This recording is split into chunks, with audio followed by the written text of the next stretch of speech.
इस पिक्चर को देख के आपको लगेगा कि सिर्फ इसे ही स्लेवरी कहा जाता होगा, लेकिन स्लेवरी आज भी एग्जिस्ट करती है, जिसे मॉडर्न डे स्लेवरी कहा जाता है। आज ज्यादातर लोग एक स्क्रिप्टेड लाइफ जीने लगे हैं। स्क्रिप्टेड लाइफ मतलब एक ऐसी माया जाल जो आपको बाहर का कुछ सोचने के लिए अलाव ही ना करे। इसमें आपकी कोई गलती नहीं है, क्योंकि अलग अलग लोगों के द्वारा बचपन से ही आप में इस स्क्रिप्ट को इंस्टॉल करने का काम स्टार्ट कर दिया जाता है। जैसे कि अच्छे मार्क्स लाओ तभी तुम कुछ बन पाओगे। बिजनेस स्टार्ट करना बहुत ही रिस्की काम है बेटा, इसलिए कोई अच्छी कंपनी में जॉब सिक्योर करके सेटल हो जाओ। आपको सिर्फ उतना ही एजुकेशन दिया जाता है कि आप सभी बातों को मान लो, लेकिन उस बातों को क्रॉस चेक करके उसका रियलिटी टेस्ट करना आपको नहीं सिखाया जाता। आज की मॉडर्न हाइपर रियलिटी से आपका ब्रेन वॉश किया जा रहा है। हाइपर रियलिटी मतलब केयरफुली क्राफ्टेड इमेज जो रियलिटी से काफी दूर होती है। दरअसल आज की एजुकेशन सिस्टम बच्चों को अच्छे प्रॉब्लम सॉल्वर बनाने की बजाय उनको एम्प्लॉय बनाने में लगी हुई है। आज mega corporations trillions of dollar spend करते हैं एडवर्टाइजिंग में, सिर्फ आपको ये कन्विंस करवाने के लिए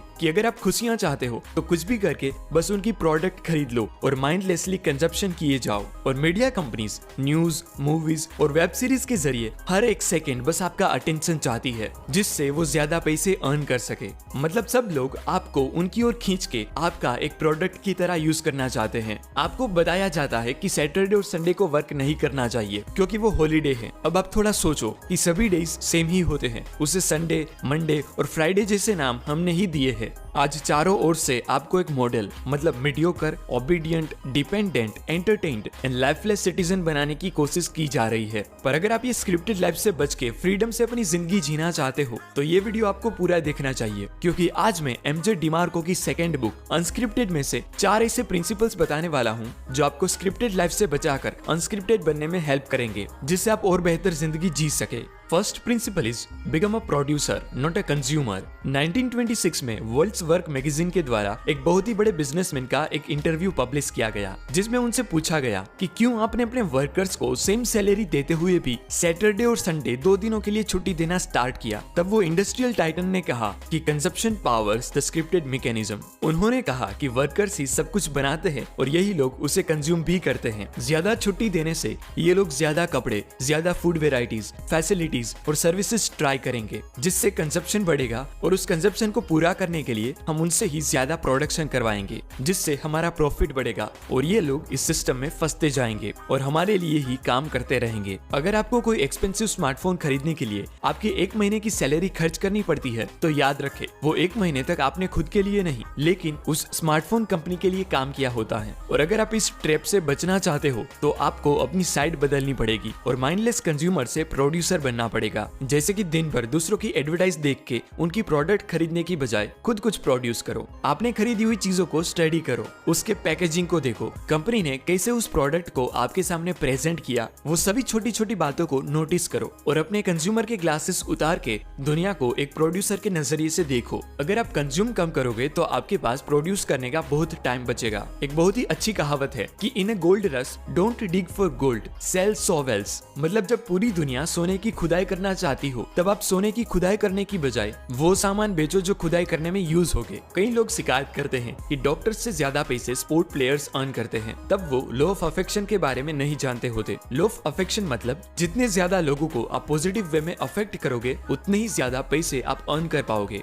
और यही रीजन है कि प्लेयर्स डॉक्टर से ज्यादा अर्न करते हैं, क्योंकि हजारों लोग हजारों रुपए की टिकट्स खरीद के उस प्लेयर का मैच देखने जाते हैं। उनके मैच से टीवी पर एडवर्टाइजिंग बढ़ती है और लाखों लोग उनकी रेकमेंडेड प्रोडक्ट खरीदते हैं। यानी कि वो प्लेयर्स इकोनॉमी के लिए एक मनी मेकिंग मशीन की तरह काम करते हैं जो मिलियंस ऑफ लोगों को अफेक्ट करते हैं, जिससे वो मिलियंस ऑफ डॉलर अर्न भी कर पाते हैं। लॉ ऑफ अफेक्शन कहता है कि $1 मिलियन आप 2 तरीकों से अर्न कर सकते हो। एक है affect a lot of people जिसे स्केल कहते हैं और दूसरा है अफेक्ट पीपल अ लॉट जिसे मैग्नीट्यूड कहा जाता है। स्केल मतलब $10 की प्रोडक्ट 1 लाख लोगों को बेचना और मैग्नीट्यूड मतलब $1 लाख की प्रोडक्ट सिर्फ 10 लोगों को बेचना। इस मैग्नीट्यूड टेक्निक का यूज LV, Zara और अरमानी जैसी कई लग्जरियस ब्रांड करती है। अगर आप भी कोई बिजनेस स्टार्ट करना चाहते हो तो ब्लॉकबस्टर आइडिया को चेज करने की बजाय लोगों की लैंग्वेज को ऑब्जर्व करो। ऑथर कहते हैं कि लोगों की शिकायतें एक्चुअल में एंटरप्रेन्योर्स के लिए अपॉर्चुनिटी कोड वर्ड्स होती हैं। जैसे अमेरिका में लोग टैक्सी की टाइमिंग और रेट से परेशान थे, तब गैरेट और ट्रेविस ने उस अपॉर्चुनिटी कोड वर्ड को सुना और उबर लॉन्च करी।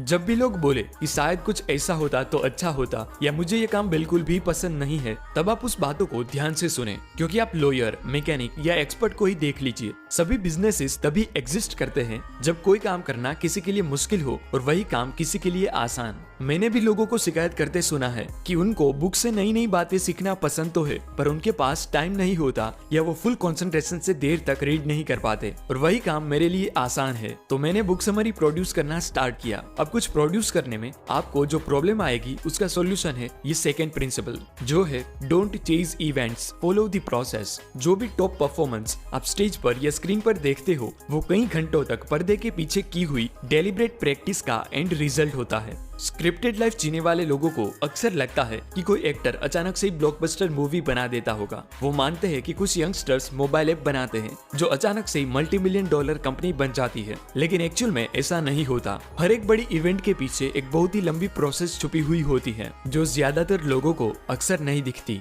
जो मैं आपको एक शॉर्ट रियल लाइफ एग्जाम्पल देके बताता हूँ। जब भी आप मॉल में कुछ ग्रोसरीज खरीदने जाओ तब दूसरे लोगों की कार्ट में पड़ी चीजें और उनकी बॉडी को नोटिस करो। ऑलमोस्ट 90% ऑफ टाइम आपको वो एग्जैक्ट मैच मिलेगा। जैसे किसी की कार्ट में अगर आपको वेफर्स, ड्रिंक्स, कुकीज और फास्ट फूड जैसी चीजें देखने को मिले तब उनका बॉडी वेट भी कुछ वैसा ही होगा, क्योंकि उन्होंने खरीदी हुई चीजें वो कई हफ्तों तक खाने पीने वाले हैं। यानी कि वो ग्रोसरी स्टोर से अपने घर एक प्रोसेस की चेन लेके जाते हैं और उस प्रोसेस का एंड रिजल्ट उनके मोटे से शरीर में दिख जाता है। अनहेल्दी फूड को किचन में इग्नोर करने से बेटर है उसे ग्रोसरी स्टोर पर ही इग्नोर कर दिया जाए। इसलिए अगर आप फिट रहना चाहते हो तो एक दिन आप अचानक से फिट हो जाओगे ऐसा मत सोचो, पर आपने लिए हुए छोटे छोटे डिसीजंस को चेंज करो, क्योंकि रिजल्ट्स, इवेंट्स यानी कि सिर्फ एक डिसीजन से नहीं पर छोटी छोटी प्रोसेसेस से बनते हैं। आपने भी कहीं ऐसे लोगों को देखा होगा जिसे बिजनेस आइडिया मिलते ही सबसे पहला काम करते हैं लोगो और बिजनेस कार्ड बनाने का, जिसमें लिखा होता है founder and CEO of XYZ company. तब वो एक ऐसी कंपनी के CEO होते हैं जिसका ना तो कोई प्रोडक्ट होता है, ना कोई कस्टमर्स और ना ही कोई प्रॉफिट। ऑथर इस अप्रोच को एक्शन फेकिंग कहते हैं, मतलब ऐसी एक्शन जिससे आपके रिजल्ट में कुछ भी फर्क ना पड़े पर आपको लगे कि आप एक्शन ले रहे हो। एग्जाम्पल देके बताऊं तो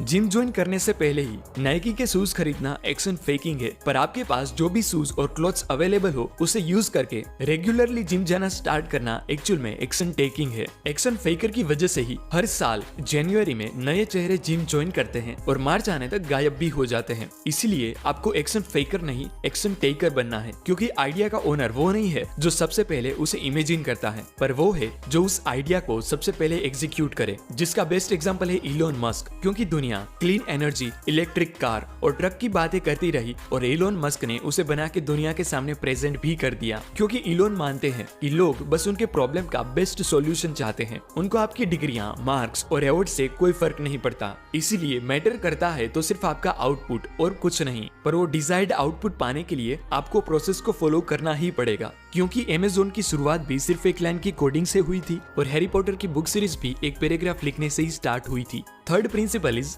build a brand not just a company. क्या कभी आपने कोई चीज खरीदते वक्त दुकानदार से पूछा है कि आप जो चीज खरीद रहे हो उसके इन्वेंटर के पास कॉलेज डिग्री है भी या नहीं? ऑब्वियसली नहीं पूछा होगा, क्योंकि आपके लिए अच्छी प्रोडक्ट मैटर करती है, उसके इन्वेंटर की डिग्री नहीं। आप डॉक्टर को भी सिर्फ डिग्री देख के नहीं पर लोगों के रिकमेंडेशन के बेस पर चूज करते हो। इसीलिए अगर आप कुछ बिल्ड करो तो उसे सिर्फ एक कंपनी नहीं लेकिन ब्रांड बनाओ, जिससे लोग सामने से आपको बोले कि आप चाहे उतने पैसे ले लो पर मुझे आपकी प्रोडक्ट या सर्विस दो। और वो तभी पॉसिबल होगा जब आप स्पेसिफिक लोगों को ही टारगेट करके उनको अपना सामान बेचोगे। क्या कभी आपने टीवी पर फेरारी और लैम्बोर्गिनी जैसी स्पोर्ट कार कंपनीज की एडवर्टाइज देखी है? कभी नहीं देखोगे, क्योंकि वो टीवी एड्स चलाते ही नहीं, क्योंकि उनको पता है कि जो लोग टीवी देखते हैं उनके पास उतने पैसे नहीं होते कि वो उनकी कार्स खरीद सके। बी स्पेसिफिक, किसी को भी अपना सामान बेचने मत निकल जाओ, हर कोई आपका सामान नहीं खरीदेगा। और ब्रांड सिर्फ अच्छे मिशन स्टेटमेंट, लोगो और वेबसाइट से नहीं बनती, पर वो आपके कॉन्स्टेंट एक्शन और रेप्यूटेशन से अर्न की जाती है।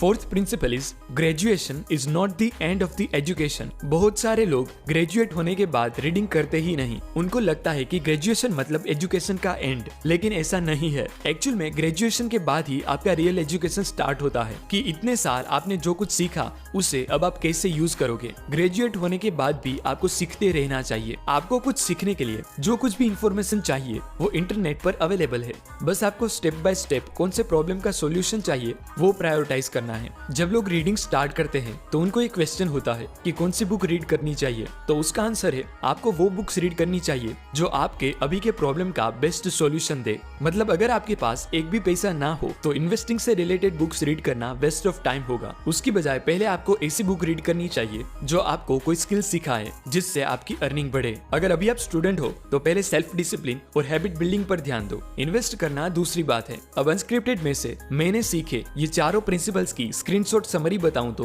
फर्स्ट, कंज्यूमरिज्म के ट्रैप से बचने के लिए आपको प्रोड्यूसर बनना पड़ेगा क्योंकि दुनिया खिलाड़ी को जानती है, दर्शकों को नहीं। सेकंड, डायरेक्टली किसी भी लेवल को चेस करने की बजाय वहां तक पहुंचने के लिए जो छोटी छोटी प्रोसेसेस करनी पड़ती है उसे फॉलो करो। थर्ड इज, आपकी प्रोडक्ट या सर्विस को सिर्फ एक कंपनी नहीं ब्रांड बनाओ। एंड लास्ट है, आपका ग्रेजुएशन एजुकेशन का एंड नहीं लेकिन शुरुआत है, इसीलिए सीखते रहिए। दुनिया के कई ग्रेट इन्वेंटर्स और एंटरप्रेन्योर्स है जैसे कि Steve jobs, Henry Ford, Sam Walton, Elon Musk etcetera, जिसने एक अनस्क्रिप्टेड लाइफ जी है, तभी तो वो इतना कुछ अचीव कर पाए। एमजे डिमार्को की ये बुक सिर्फ एक बुक नहीं पर एक मूवमेंट है, और अगर आप भी उन ग्रेट लोगों की तरह इस मूवमेंट का एक पार्ट बनना चाहते हो तो कमेंट करें #unscripted और आज से ही इस चारों प्रिंसिपल को अपने अंदर उतार के एक अनस्क्रिप्टेड लाइफ की शुरुआत करें। धन्यवाद।